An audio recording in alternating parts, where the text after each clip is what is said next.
Certains crimes brisent toutes les règles. Pas seulement les lois, mais les règles de ce qu'on croyait possible. Aujourd'hui, on parle de policiers, des hommes censés protéger, des hommes qui ont trahi, et qui, pour certains, ont payé le prix ultime, derrière les mêmes barreaux qu'ils étaient censés remplir. Voici des flics corrompus, tués en prison. Numéro 1. La chute d'un héros. Paul Razzo. Un nom qui, pendant longtemps, évoquait le courage. En juillet 2016, il reçoit la médaille de la Vaillance, la plus haute distinction de bravoure du département de police de Los Angeles. La raison ? Il avait plongé dans une voiture en flammes à Glendora pour en extraire un passager coincé à l'intérieur. Les flammes l'encerclaient. Il n'a pas hésité. Le conducteur, lui, n'a pas survécu à la violence du choc. Mais le passager, il était vivant. Grâce à Razzo. C'est ce que tout le monde pensait. Et puis, tout s'est effondré. Les accusations qui ont suivi étaient d'une nature radicalement différente. 4 garçons, 11, 12, 13 ans.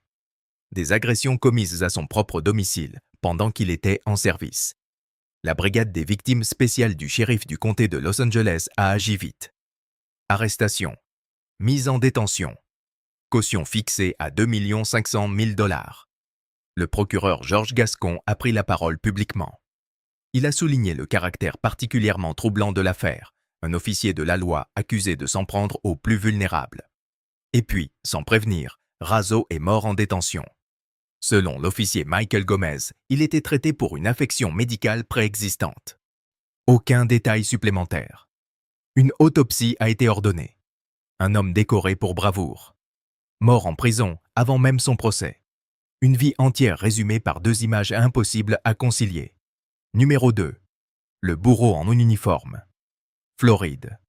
Dans les recoins les plus sombres de cet État, un homme exerçait une terreur méthodique.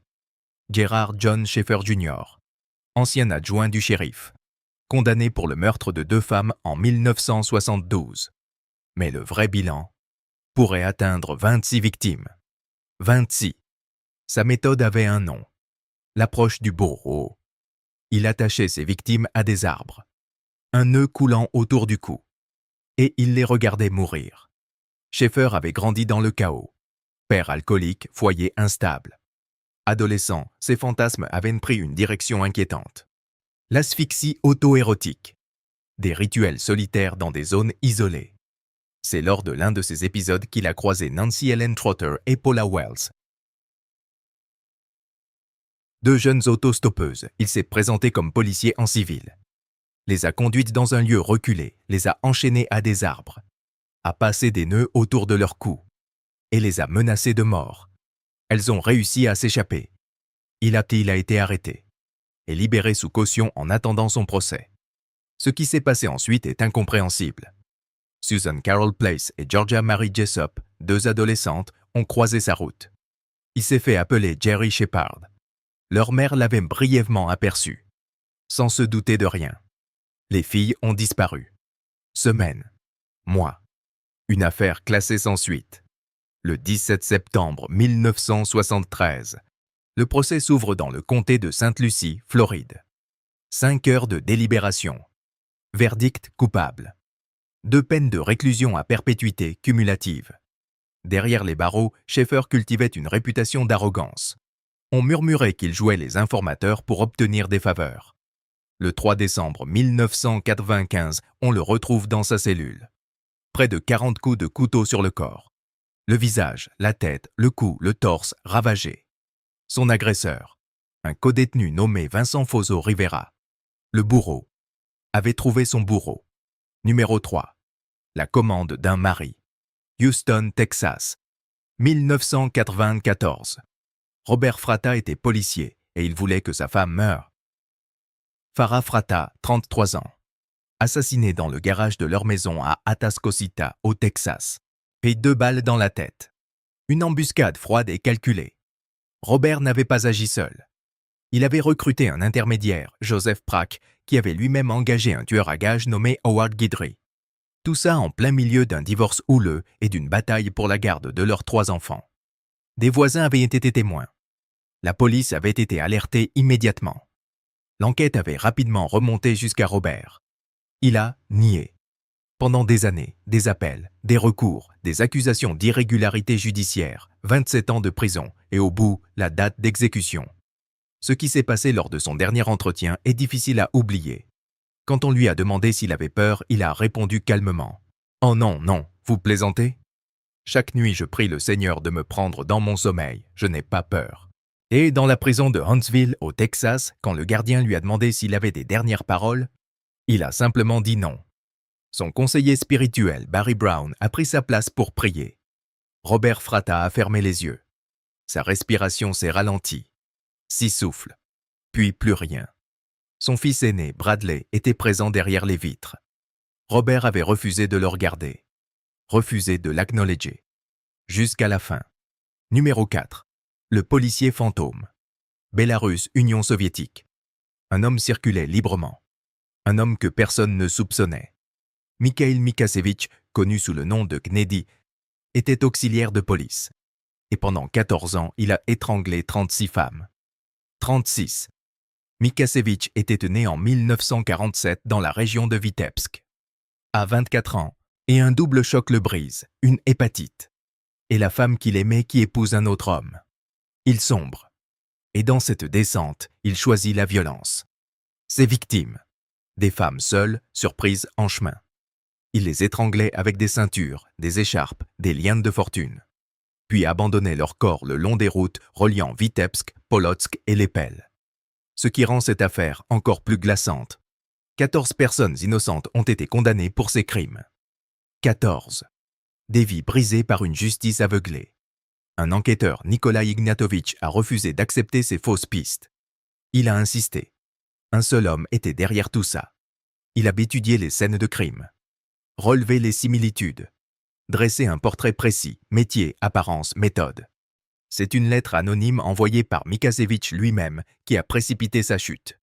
Arrêté en 1985, chez des proches dans un village voisin. Fouille de son domicile. Les affaires personnelles des victimes retrouvées. Les psychiatres le déclarent psychopathe, mais sain d'esprit. Il nie d'abord. Puis avoue tout. Condamné à mort en 1987. Exécuté par un peloton d'exécution. Numéro 5. Les barils de béton. San Francisco, Californie. 1944. Anthony John Sully grandit dans la tranquillité de Millbrae. Termine ses études. Se marie avec Elizabeth Ann en 1965. Intègre la police de Millbrae l'année suivante. Dossier irréprochable. Retour positif de ses collègues. En apparence, un homme ordinaire. Mais Elizabeth Ann demande le divorce. Elle invoque 4 ans de violence physique. Premier signal. Sully se remarie en 1974 avec une femme prénommée Donna. 15 mois plus tard, nouveau divorce. Même cause. Les mois passent et entre février et août 1983, Sully commet l'inimaginable. 6 meurtres. À Burlingame, Californie. Ses victimes, il les place dans des barils métalliques. Les noie dans le béton. Puis abandonne ses tombeaux industriels dans le Golden Gate Park. Il n'agissait pas seul, au moins 3 complices. Mais aucun n'a alerté la police. Le 25 août 1983, les enquêteurs font le lien. Ses empreintes digitales, sur les barils. Ses traces de mains dans le béton. Son véhicule, son hangar fouillé. Des sacs plastiques identiques à ceux utilisés sur l'une des victimes. Une corde blanche, la même que celle ayant servi à ligoter une autre. Le 3 juin 1986, verdict. Coupable sur tous les chefs d'accusation. Peine capitale. 12 jours après la sentence, Sully prend la parole pendant 40 minutes. Il clame son innocence. Personne ne l'écoute. Il n'a jamais été exécuté. Il est mort naturellement le 8 septembre 2023. La fin d'un chapitre sombre de l'histoire criminelle américaine. Numéro 6. Le justicier en uniforme. Flores Valdo de Oliva. Un nom que peu de gens connaissent. Mais le surnom, Cabo Bruno. Tout le monde le connaissait dans la région de Jabaquara, au sud de São Paulo. Et tout le monde le craignait. Il avait commencé comme policier militaire.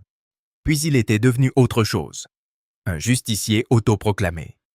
Un homme qui décidait seul qui méritait de vivre. Et qui méritait de mourir. On lui attribue plus de 50 meurtres. 50. principalement dans les banlieues du sud de São Paulo. Le quartier vivait dans une terreur permanente. Sa logique était simple et terrifiante. Même un petit tatouage pouvait suffire. À ses yeux, c'était une preuve de criminalité. Un signe. Et ça lui suffisait. Un seul homme survécut à ces attaques. José Aparecido Benedito. Il fit le mort après avoir été touché par une balle. Et il s'en sortit. Le journaliste d'investigation Caco Barcelos le fit connaître à l'échelle nationale en couvrant son arrestation. Le 22 septembre 1983, Cabo Bruno fut appréhendé sur mandat judiciaire. Il reconnut d'abord un seul crime, puis admit en avoir commis plus de 20. Il rejeta le reste sur d'autres, mais ajouta avec un détachement glaçant que ça ne changeait rien au fond. 12 procès, 113 ans de prison. Même des policiers témoignèrent contre lui. Enfermé à la prison militaire Roméo Gomez, il sembla condamné à finir sa vie derrière les barreaux. Sauf qu'il s'évada. Plusieurs fois. Des évasions audacieuses qui déconcertèrent les autorités. Le 22 août 2012, après 27 ans de détention et une large remise de peine, il fut libéré. Sa liberté dura peu. 2 individus l'attendaient. Ils ouvrirent le feu. Cabo Bruno mourut de ses blessures. La violence qui avait gouverné toute sa vie l'avait rattrapé jusqu'à la fin. Numéro 7. Le général qui a tout perdu. 7 juillet 2022. La veille du crime.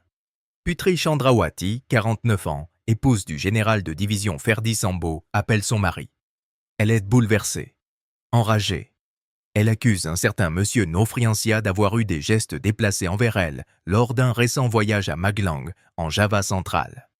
De retour à Jakarta le lendemain, Ferdi ne se calme pas. Il convoque un jeune subordonné, l'officier Richard Eliezer. Dans un dialogue que le juge président le procès qualifiera d'alarmant, Ferdi lui demande s'il a le courage d'éliminer M. Nofriancia. Richard, par peur, par loyauté ou les deux à la fois, dit oui. Ce soir-là, dans la résidence de Ferdi au sud de Jakarta, Richard saisit un Glock 17. 3 ou 4 coups de feu. M. Nofriancia s'effondre. Ferdi s'approche. Gants aux mains, une balle dans la nuque, puis la mise en scène commence. Et Ferdi tire 5 balles dans un mur. Replace le pistolet dans la main du mort. Le fait tirer sur le mur d'en face. Légitime défense. Telle sera la version officielle. Mais une vidéo fuite sur les réseaux sociaux. On y voit des policiers ordonner à la famille de ne pas ouvrir le cercueil à son arrivée. L'édifice s'effondre. L'enquête s'emballe. Et au tribunal du sud de Jakarta, le verdict tombe. Plus sévère que ce que le procureur avait requis. Peine capitale. Le juge Wahyu Imam Santoso explique. Ferdi avait ordonné la mort d'un subordonné qui l'avait fidèlement servi pendant 3 ans. Il avait semé l'instabilité dans toute l'institution policière nationale. Dans la salle d'audience bondée de journalistes, des applaudissements éclatèrent à l'annonce du verdict. Numéro 8. La cellule du prédateur. Muskegon et Michigan. Theodore Dyer était policier à l'aéroport du comté de Muskegon. Pour ses voisins, un homme ordinaire. Rien d'inquiétant. Jusqu'à cette nuit. Mary, la mère de la victime, ressentit quelque chose. Une intuition inexplicable. Elle entra dans l'appartement de Dyer sans prévenir. Et ce qu'elle trouva dans cette chambre, elle ne l'oubliera jamais. Sa fille, en train d'être agressée. Elle intervint. Elle l'a sortie de là. Et elle porta plainte. Dyer fut arrêté, jugé, condamné à 25 à 50 ans de prison. La justice avait parlé. Mais à l'intérieur de la prison de Saginaw, un autre chapitre attendait. 10 mois après son incarcération, Dyer fut retrouvé mort dans sa cellule. Étranglé par son codétenu, Steven Sanderson, déjà condamné à perpétuité pour un crime commis en 1991. Quand on lui demanda pourquoi, Sanderson ne chercha pas à se justifier. Il dit simplement « Je l'ai tué parce qu'il s'en prenait aux enfants ». Il ajouta que Dyer continuait de parler de ses actes en cellule, en tentant de les excuser. Sanderson avait agi. Mary, la mère, confessa ressentir un soulagement. Celui de savoir que Dyer ne pourrait plus jamais s'en prendre à sa fille.